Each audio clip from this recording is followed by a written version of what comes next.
hungry people? Today we're getting our eat on in Egypt.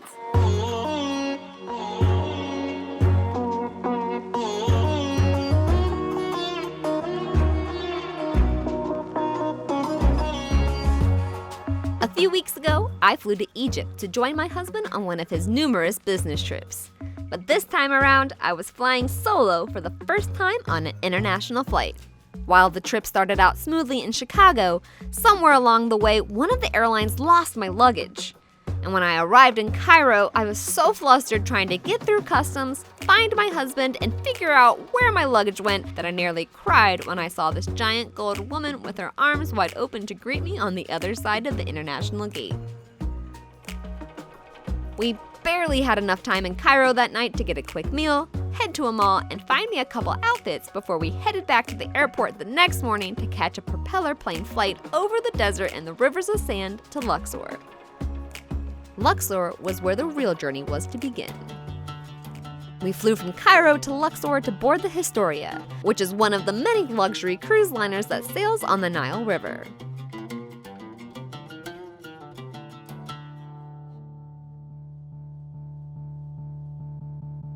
Only just wrapping up its second season on the water, the Historia takes living in the lap of luxury to the next level, with a gorgeous Solaria deck, beautiful lounges, and spacious suites.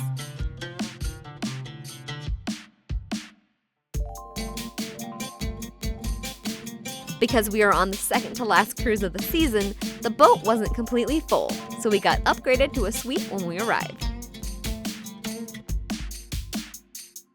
But honestly, I specifically chose this cruise ship for the food. With Master Chef Mamoud Nabil in charge of the kitchen, we were treated to extravagant buffets and multi-course menus for every meal on the boat. I will literally be dreaming about their selection of fresh baked bread for the rest of my life. After our lunch, we watched some locals swimming off the boat docks until it was time to meet our guide. And lucky for us, we got Atef. This is Atef, Egyptologist and tour guide. Atef is hands down the best guide in Egypt. He's insanely knowledgeable about every detail of Egyptian history and was absolutely fascinating to listen to as he guided us through the many temples, tombs, and museums that we visited on our adventures off the boat. Our first excursion was to Karnak Temple, which is the second most visited ancient site in Egypt after the Pyramids of Giza. Atef explained to us in detail the history of the pharaohs who built and expanded the temples as we walked through the gates and between the massive columns that still stand strong to this day. Dedicated to the god Amun-Ra, Karnak Temple served as the religious center of Thebes for over 2,000 years. Its great hypostyle hall has dozens of columns that once held up a ceiling that towered over occupants as they walked through the temple. You can still enter the chapels of the temple to see ancient hieroglyphics up close. From there, we traveled to Luxor Temple, which is connected to Karnak by the Avenue of Sphinxes. Each pharaoh who ruled during the time the temples were operating wanted to leave their own mark, adding obelisks, pylons, embellishing structures with hieroglyphics, and expanding the boundaries of each temple so that their legacies would never be forgotten. The absolute massive scales of these temples is a true testament to ancient technology and the people who used it to construct these incredible structures. After Luxor, we returned to the ship for some nighttime entertainment before heading down for our inaugural dinner on board the Historia. Our first course of small bites included a smoked salmon starter with shrimp, jalapeno, and grilled pineapple. For my cold course, I had the Historia salad, which was a cold quinoa with avocado, sweet potato, and microgreens. The warm course was a quick bite of foie gras and grapefruit chardonnay sauce and apple puree. It was literally a bite of pure heaven. For our main courses, Nick had the filet mignon with mashed peas, potato puree, and caramelized veggies. We were obviously both very excited for our first meal on board, and things were only going to get better from here.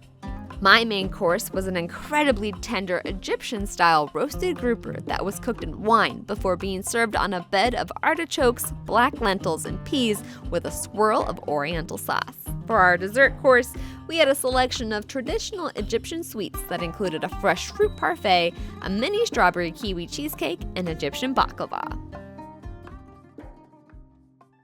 The next morning, we crossed to the west side of the Nile and hopped in a cab to take us to the Valley of Kings. We were able to enter the tombs of Ramses I, III, and IV.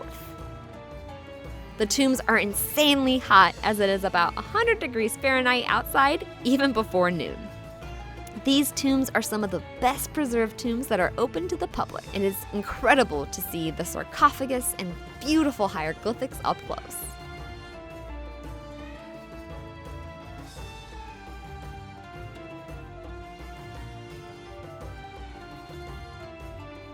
After exploring the tombs of these ancient pharaohs, we were finally able to descend into the tomb of King Tut himself. His tomb is nothing short of spectacular, and seeing his mummy in person is one of those things that will stick with me for the rest of my life. It's truly awe-inspiring to see these ancient rulers and even get a glimpse into their tombs, let alone to be able to fully walk in and explore each of them was absolutely magical. After the Valley of Kings, we headed to a local stonemason to experience firsthand how many of the stone carvings were made by ancient Egyptians and how those techniques endure to this day. After the stone shop, we headed to Hatshepsut Temple, which is an extraordinary temple built into the side of the mountain. Hatshepsut was a female pharaoh, but because her nephew was jealous of her, many of the works of art inside the temple were destroyed.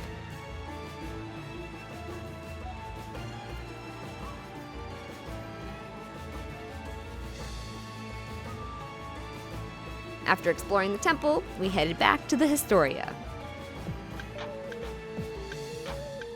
All this exploring had been done before noon, so we decided to take a quick nap in our room to escape the heat. During our nap, the boat started moving, and we were officially off on our cruise down the Nile. We had worked up an appetite from our eventful morning, so we headed to the restaurant on board for a buffet lunch. And again, I'm not kidding when I say this bread is the best bread on earth. And I eat a lot of bread. It's literally that good. The food spread included an assortment of incredible salads, kebab, and fresh fruit and dessert, plus an array of traditional Egyptian cuisines too. It's literally impossible not to test everything. After lunch, it was time to take a little break to watch the world go by.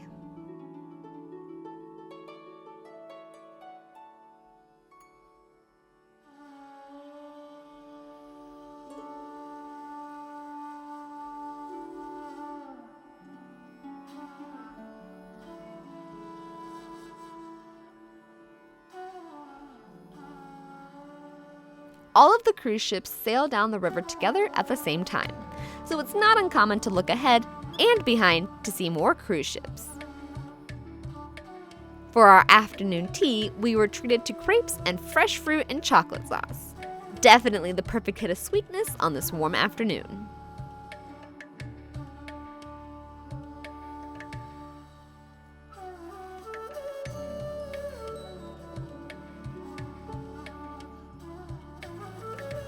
We enjoyed the rest of the afternoon basking in the sun, sipping on delicious drinks, and relaxing as we sailed along the river. After a few hours of cruising, we began to hear shouting on the outside of the boat, and to our surprise, we watched as a small boat attached itself to the side of the cruise ship with ropes. After a few minutes, it became clear they were vendors wanting to sell tapestries and other woven goods to the people on board. It was quite funny to watch people duck or be unexpectedly hit by a bag of flying tapestries. They would toss their goods on board, and if someone wanted to buy something, they would throw up a bag for you to place your money inside and then toss the bag back down. It was quite a fun experience and definitely the most unique way of selling goods I've ever seen. And quite a few of the other passengers bought items of clothing and blankets from the vendors.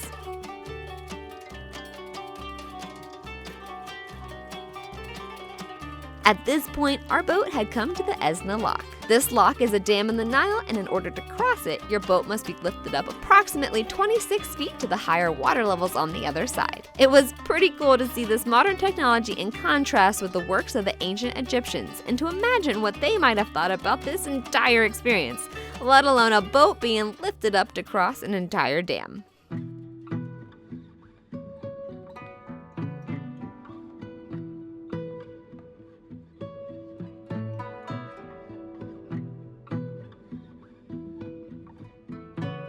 That night, we were once again treated to an incredible dinner, this time on the Solaria deck, where we got to dine on delicious foods and more bread while watching the sunset.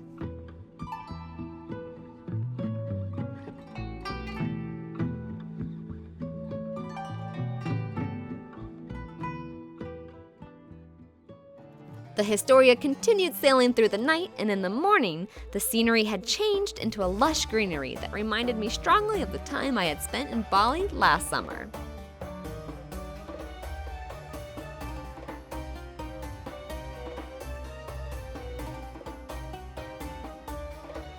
We made our way down to breakfast, where the buffet included everything from traditional English breakfast items to more Egyptian-style dishes like grilled potatoes and roasted chickpeas.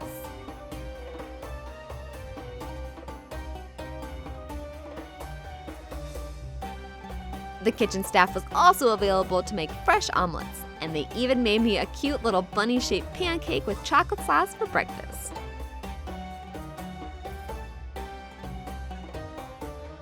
After breakfast, we disembarked the ship in Edfu. Here, we were taken by horseback carriage to the Edfu Temple to meet Atef. In Edfu, we visited the Temple of Horus, which is one of the best preserved temples in all of Egypt. Here, you can get a real idea of the scale missing from places like Karnak, where the ceiling of the temple has long since collapsed. This temple is nearly entirely intact, save for the damage from the Coptics and Romans who occupied or destroyed many Egyptian temples during their rule.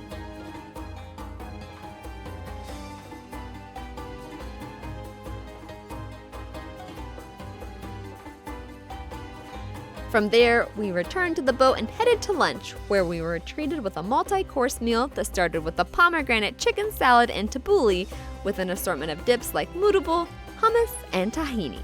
For the soup course, Nick got a Moroccan chicken soup with lentils and chickpeas, and I had a simple cream of asparagus soup with tarragon and chives. The next course was a warm bed of quinoa topped with seared shrimp and scallops with a brown butter sauce. And honestly, this was to die for, and it wasn't even the main course. Nick's main course was the veal medallion in a creamy mushroom sauce with mashed potatoes. And I had Egypt's national dish, which is called kashari. It consists of a mix of rice with noodles, vermicelli, fried onion, lentil, and chickpeas.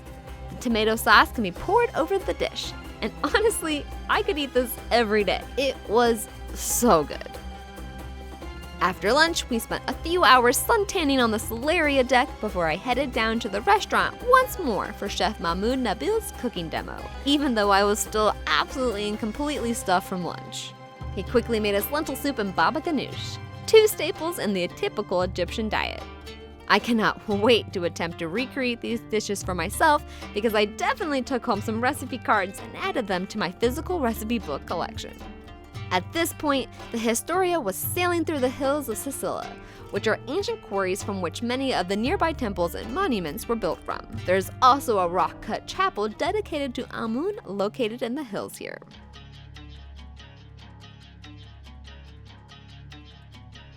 That night, we arrived in Kom Ombo shortly before sunset.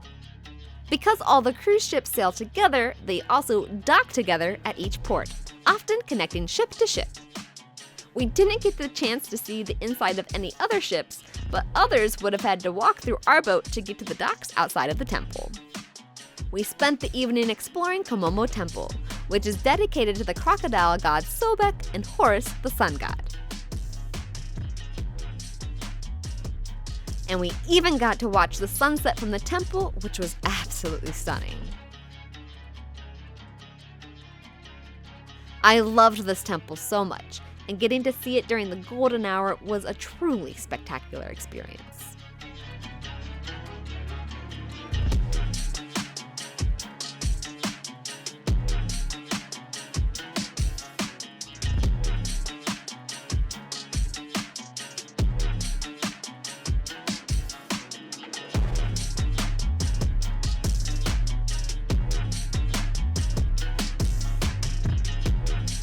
After the sunset, we found ourselves inside the Crocodile Museum at Kom Ombo.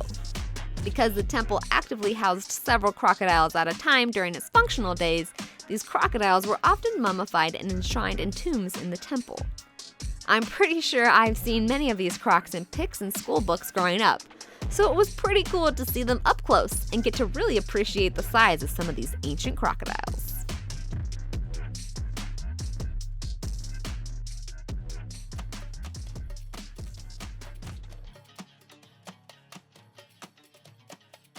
That night, we had the most beautiful dinner on the trip yet. As the stars sparkled overhead, we dined in the glow of Kom Ombo. Our crew had put together another incredible dinner with more options than I could even process. Somehow, I found myself starving and was digging into the bread, tangines, and everything else I could pile on my plate. As we happily dined on our dinners, the boat left port en route to our final destination. The next morning, we found ourselves in Aswan, where we once again met up with Atef and headed to the unfinished obelisk. Here, ancient miners worked for years to carve an obelisk from the bedrock until they noticed a huge crack and had to completely abandon the project. If it had been finished, it would have likely been the largest obelisk ever constructed. After the obelisk, we hopped on a Nubian boat ride to the Temple of Philae. This island temple was reconstructed after the dam in Aswan flooded its original location in the 1970s. The temple is dedicated to Isis and is said to be the final burial ground for Osiris. Located right on the edge of the Nile, the temple offers spectacular views of the water in every direction. This was definitely one of my favorite stops on our entire trip. On our way back to the Historia, we stopped at one of the many perfume shops in the area, where we got to smell and sample traditional Egyptian perfumes that have been in use for thousands of years. Finally, we hopped on board a Felucca to get back to the Historia, but unfortunately, the wind had different plans for us, and we ended up having to abandon ship and jump onto a motorboat to get back to our ship. At this point, we were absolutely starving, so we headed straight to the restaurant for lunch, where we were once again treated to a spectacular display of fresh fruit, hummus, skewered meats, and an array of incredible sweets.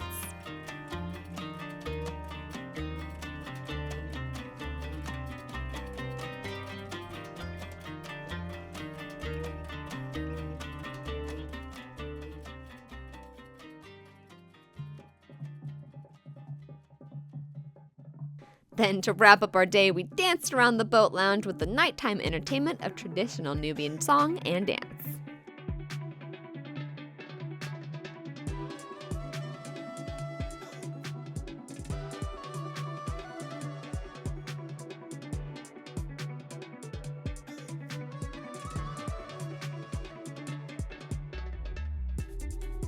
Our final dinner on the Historia concluded with tender melon bites, Caesar salad, and a baked lobster and creamy lemon butter sauce as the starting courses. Nick's main course was a rack of lamb with poached pears and goat cheese puree, while I had a pan-seared salmon with mango and avocado salsa. The dinner wrapped up with a tasty Egyptian-style brownie baked Alaska.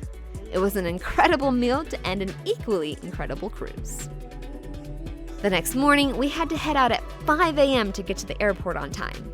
But the Historia packed up boxed breakfast for us and sent them with us to the airport, which was so thoughtful of them, especially since we had a long drive ahead of us. As the sun rose, we hopped on a plane from Aswan to Cairo, and we were finally able to coordinate picking up my luggage at the airport shortly after we landed, which was a major relief to know I had enough clothes to get me through the final week of our vacation. Once we dropped the luggage off at the hotel, we headed to the Cairo Museum. Here, you can really get up close with the antiquities of ancient Egypt.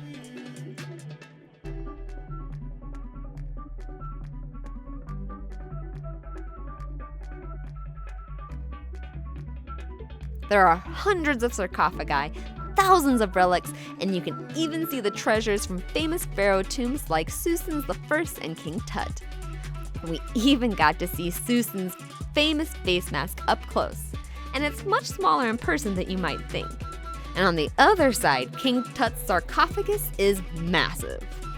It was so cool to see these relics I've seen in school books and pop culture my entire life, and especially even more awesome after visiting King Tut's tomb in the Valley of Kings up close and in person, and be able to envision the actual treasures that were found there. Finally, we checked out the rooms upon rooms of mummies before we made our way to the part of the trip I had been looking forward to since the moment I had landed in Egypt: the pyramids. We started by entering near the Sphinx because we heard that was the closest and least busy entrance. The Sphinx itself is much bigger than I thought it would be, and also a lot closer in proximity to the pyramids than I had previously imagined. The pyramids themselves stand like beacons in the desert, with nothing to see but Cairo in one direction and the expanse of empty desert in the other. The pyramids are absolutely massive, and you can walk right up to the base of them. Seeing the pyramids was nothing short of a magical experience. While we didn't end up going inside, mostly because it was one of the hottest days of the year and we had been in all of the tombs of the Valley of Kings, we still thought the pyramids were the most impressive structures we have ever seen. All in all, our trip was a once-in-a-lifetime adventure that I wouldn't trade for the world. The cruise is hands down the best way to see everything Egypt has to offer, and the crew of the Historia is unmatched in hospitality and friendliness. If you ever get the chance to visit Egypt, I could not recommend this ship and her crew more. The next stop on our adventure is Greece, where we'll explore ancient sites, eat some incredible food, and find the best kept secrets in all of Athens. Where should I head to next? Let me know in the comments below. And don't forget to flip that sub button so you can be the first to know about my latest recipes and foodie adventures that I post every week. I hope you all enjoyed, and I'll see you on the next adventure.